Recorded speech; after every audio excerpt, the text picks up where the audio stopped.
It's time again to recap the latest news from the solar PV industry, compiled by the American Solar Energy Society. I'm Jay Warmke with SolarPVTraining.com, and this is what's happening in the wonderful world of solar for the week of November 3rd. A newly published study examining property values near dozens of Midwestern solar arrays have found no significant negative impact on nearby property values, and in fact, a slight positive impact on those property values. The study conducted by Loyola University looked at property values of properties near 70 different utility scale systems in the Midwest and found that there was actually an increase in the value of the property by 0.5% to as much as 2%. Other recent studies have found to have little or no impact from solar arrays located near homes or farms. The Loyola study did cite a 2018 study conducted by the University of Texas of 956 solar farms, which found that there was no conclusive evidence one way or the other on any impact on property values. First Solar announced that its Series 7 modules that'll be produced in its new Alabama facility will be made of 100% U.S. components that meet the Treasury Department rulings on the IRA's domestic tax credit. They'll use Alabama-sourced steel, which will be smelted, rolled, and fabricated within 25 miles of the solar panel facility that will bring about 800 new energy technology jobs to that state. Now, last month, First Solar inaugurated this $1.1 billion facility in Lawrence County, Alabama, adding capacity to its already 3-factory footprint that's located in Ohio. They're also constructing another 3.5 gigawatt factory in Louisiana, which is expected to come online in the second half of 2025. Ohio-based First Solar is the largest manufacturer of solar panels here in the U.S., producing twice as much as their nearest U.S. competitor.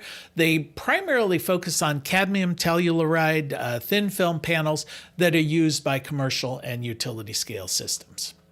The levelized cost of electricity for renewable technologies is dropping globally, according to a new report by Wood Mackenzie. In North America, the report cited that the cost of production has dropped by 4.6% in 2024. In contrast, while the production costs are going down, the cost of purchasing this energy, or the levelized cost of energy, continues to go up. Solar PPA prices jumped 5.4% in the third quarter of 2024.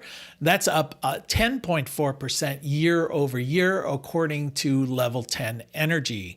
Analysts blame the higher PPA prices on the fact that there continues to be a large queue for interconnection of these new developments.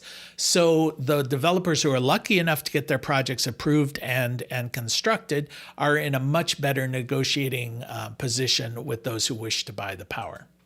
A preliminary injunction has halted enforcement of a California rule that would severely restrict solar installers from installing battery systems. The rule, approved by the California Contractors State Licensing Board, or CSLB, in April of this year, prohibits licensed solar contractors in the state of California from installing batteries with existing solar power plants, or even doing maintenance on battery systems that they previously installed. The rule was approved by the CSLB despite the board's own research finding zero safety issues or concerns or incidents across all residential battery systems installed to date, including 175,000 of these systems installed in the state of California. And finally, early studies of solar photovoltaic systems in the southwestern United States found a number of deceased birds located at or near these solar arrays, which led to the hypothesis that these birds died colliding with the solar panels. However, recent studies have found that these bird panel collisions may be exceedingly rare. With $1.3 million in funding from the U.S. Department of Energy's Solar Energy Technology Office, or CETO, Argonne National Laboratory researchers developed and tested a camera system that tracked birds as they interacted with these solar installations. In 17,000 hours of video that were analyzed, they did not detect a single collision of a bird with solar panel, according to the researchers. And while the bird study did not find these collisions, it did find that the birds were in fact interacting with the solar arrays. They found that they were roosting on top of them, and then many of the birds were using the underside of the arrays for foraging, for nesting, and in fact for roosting on the underside as well. The Argonne project is part of CITO's effort to understand more fully how solar energy interacts with wildlife as well as the environment in general. And that's the news from the solar industry for this week. We'll see you next week.